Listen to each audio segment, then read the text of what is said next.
आपका शरीर, आपका मन, सब कुछ सोया हुआ हो, मगर आप जागे हुए हों। हर दिन आपको मुफ्त में आत्मज्ञान मिलता है जब आप सोने जाते हैं, मगर समस्या यह है कि आप अचेतन हैं। आप अपनी मृत्यु को जीत लेते हैं अगर आप बस नींद में जाते समय जगे रह पाएं।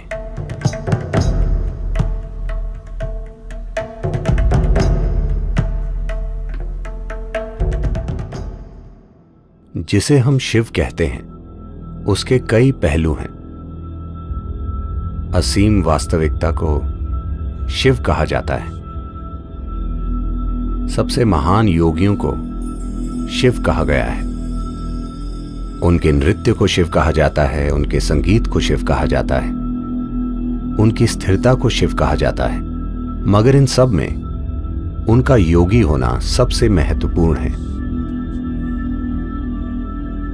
जो संभावनाओं के दरवाजे खोलता है हर इंसान के लिए। कोई कई चीजें हो सकता है, मगर दुनिया के लिए वो आयाम जो दुनिया के लिए एक संभावना है, वो सबसे महत्वपूर्ण है। इसलिए उनका योगी होना सबसे ज्यादा महत्वपूर्ण चीज है। योगी होने का मतलब कई चीजें होती हैं। योगी का एक पहलू यह है कि वो जागते हुए सोते हैं और नींद में जागे होते हैं। वे भले ही पूरे जागे हुए हों, लेकिन अगर आप शरीर के मापदंड देखें तो इसे सोया होना चाहिए। नींद में सब कुछ सोया हुआ हो, मगर आप जागे हुए हों। आपका शरीर सोया हो, आपका मन सोया हो, सब कुछ सोया हुआ हो, मगर आप जागे हुए हों।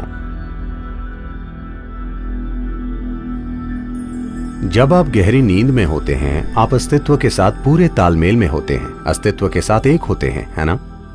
प्रकृति ने आपको यह दिया है। अगर आप भूल गए हैं, हर दिन आप जब सोने जाते हैं, वो आपको अस्तित्व के साथ एक बना देता है। एकता की उसी भावना में अगर आप जाकर बाकी काम करें तो आप सफल हैं, है ना? Every day you have free enlightenment. हर दिन आपको मुफ्त में आत्मज्ञान मिलता है जब आप सोने जाते हैं, मगर समस्या यह है कि आप अचेतन हैं। तो साधना मुख्य रूप से बस यही है कि जागे रहने से जब आप नींद में जाते हैं, तब आपका एक हिस्सा सो जाता है, लेकिन आपका एक हिस्सा फिर भी जागता हुआ हो तो आप सफल हैं। या फिर जब आप जागते हैं, आपका एक हिस्सा सोता ही रहता है, तो भी आप सफल हैं।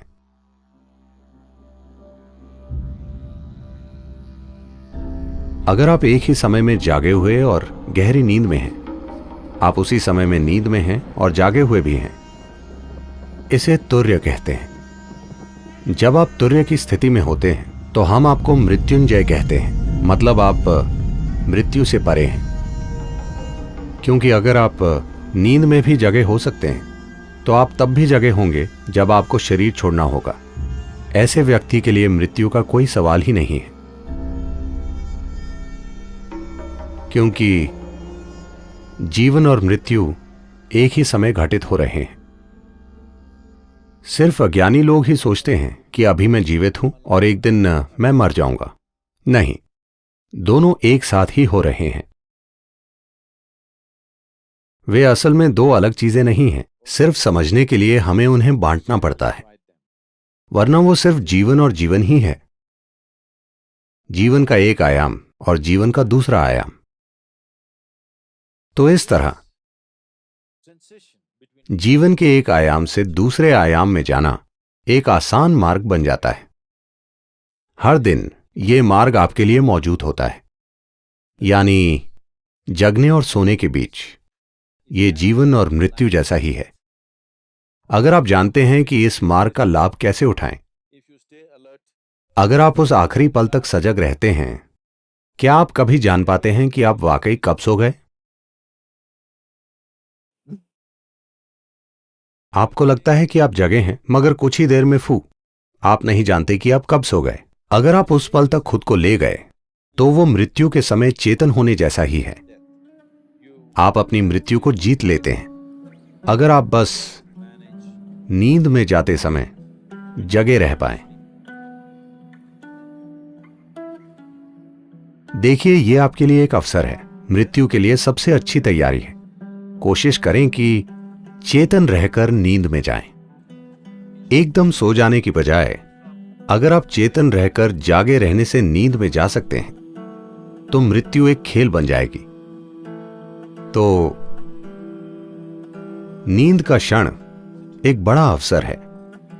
अगर आप एक खास तरह से सोएं तो कल सुबह उठने पर आप एक सार्थक रूप से एक पायदान ऊपर उठ सकते हैं। हर दिन आपके पास मृत्यु का अभ्यास करने का अवसर है। अगर आप उस एक पल को मैनेज कर सकते हैं, आप इसे चेतना में कर सकते हैं, है ना? बस इसी तरह जगे रहने से नींद में जाना। अगर आप इस तरह जा सकते हैं तो बस आप मृत्युंजय हैं, क्योंकि आपके लिए मृत्यु नहीं है।